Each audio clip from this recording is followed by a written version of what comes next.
Hi, this is me, Irene Kilburn. I'm just making a video with my phone on my computer, trying to get the main points from the website that we were given in the syllabus for certified medical interpreters. So I apologize, this is not cutting-edge technology, but I think it will work. So this is my first slide. So we'll start just with the requirements. The first one is to be 18 years old according to federal law. The second one is to have a GED or high school diploma. And the third one is to complete successfully the medical interpreter educational program. In this case, we're doing that through the University of Colorado, Colorado Springs, and obviously we're doing that online. And we have to be proficient in English. And we also have to demonstrate proficiency in the target language, in this case is Spanish. But there are many other languages that are posted on that website, like Russian, Mandarin, Vietnamese. But obviously we are not going to talk about that now. This is a picture that I found on the website that you can see here. And I'm not very sure that it's like an interpreter situation, but it looks like one. We can see that their interpreter is trying to keep like a low profile there. I can also see that the doctor is actually communicating or is looking at the interpreter. And from what I read, we as interpreters, we have to make sure that the doctor is actually interacting with the patient. Maybe the situation is just taking place at the beginning of the consultation, but yes, the idea is that the doctor and the patient look at each other, communicate with each other, and we're just going to translate orally what they are saying to each other. Let me see. That's the website if you want to take a look at it. The next slide, it's about the benefits of being a medical interpreter. We have several people who can benefit from being an interpreter, not only us, obviously, but also patients, doctors, and healthcare providers. So I'm just gonna mention briefly each one of them. The first one obviously is patients and providers. The most important part is that we can avoid, let's say, mistakes, or we can avoid situations that could be potentially dangerous to the well-being of the patients. So I think that this is very important. And from what we read during the course, sometimes patients and doctors rely on like children or a person who is not properly qualified to be an interpreter.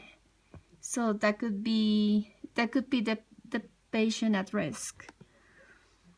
For us, since this is kind of new profession, but it's always changing, I think that it gives us more like a professional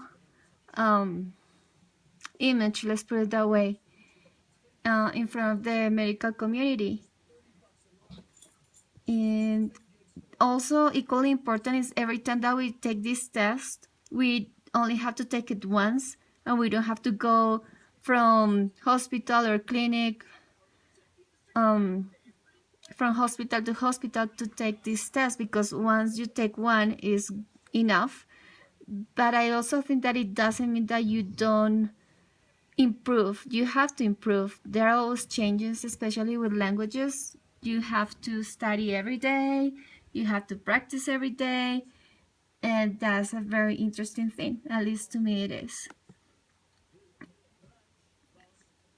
My next slide is obviously healthcare industry is very important, as you can see here, that it reduces liability due to incompetent interpreters.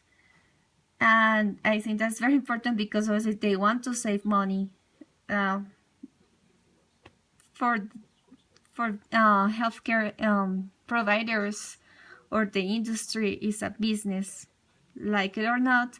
So obviously they want to avoid to have any kind of lawsuits or that kind of stuff. So it's very important that hospitals and clinics have a qualified interpreter to avoid this situation. And for the government, obviously is provides national credentials to interpreters, ensures compliance with many state requirements. So for example, if we are qualified here in Colorado, we can take our medical certificate to anywhere in the country, like Alaska, Pennsylvania, or any U.S. territory, and we can work as interpreters there as well. Next one is how to prepare. So this is a very simple diagram, and I like the arrow because also we have a beginning here, and it's moving up and forward.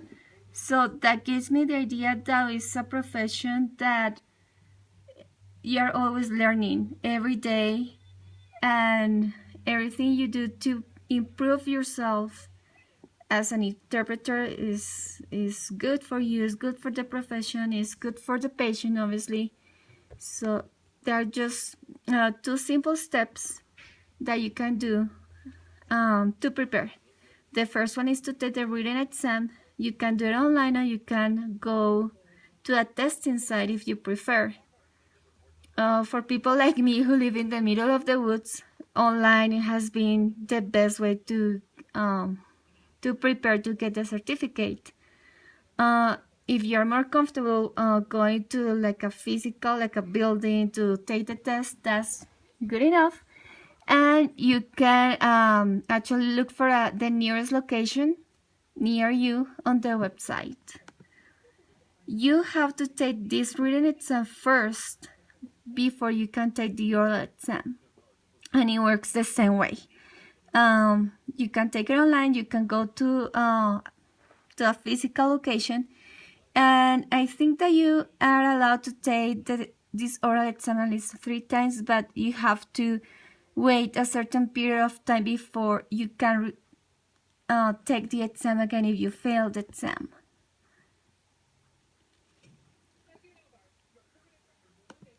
Then we have the medical terminology that is going to be taken into account for the written exam.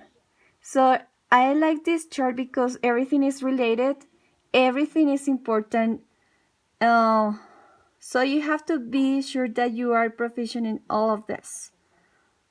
So for me, this cultural competence is something that many people don't have.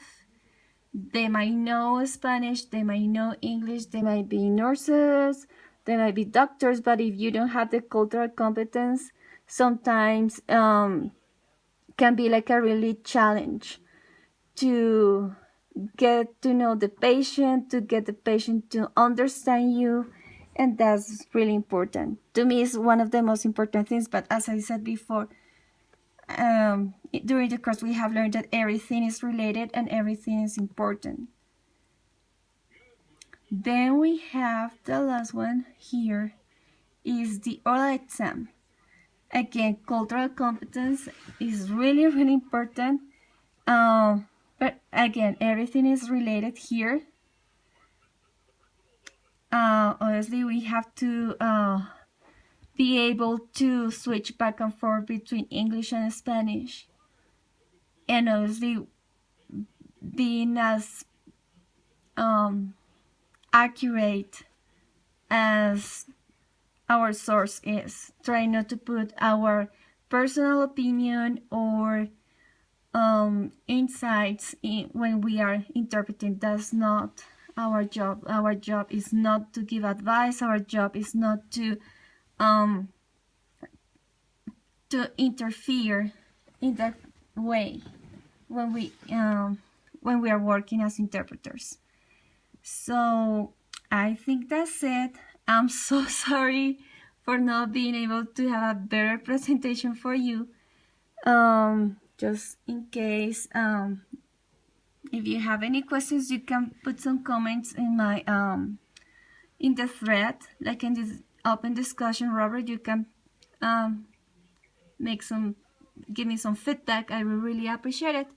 Okay, that's all. Thank you very much.